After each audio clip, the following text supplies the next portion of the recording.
اگر وہ سب کچھ طے شدہ ہے جو ہماری زندگی میں ہونا ہے یا ہو چکا ہے، اگر وہی اللہ تعالیٰ کے ہاں سب کچھ ایک ڈاکومنٹری میں لکھا ہوا ہے، تو پھر یہ دنیا کے جھگڑے اور یہ جنت اور یہ جہنم اور مسلمان اور کافر اور یہ جو ہم ایک دوسرے کے ساتھ بحث و تکرار کرتے ہیں دنیا اور آخرت کی، یہ سب کچھ کیا ہے؟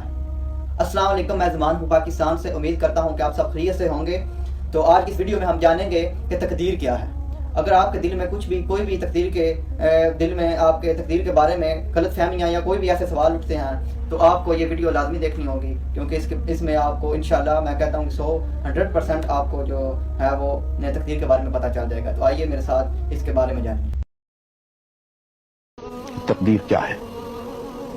اگر سب کچھ پہلے سے ہی لکھا لکھایا ہے تو ہم اپنے اعمال کے ذمہ دار کس طرح ہوئے؟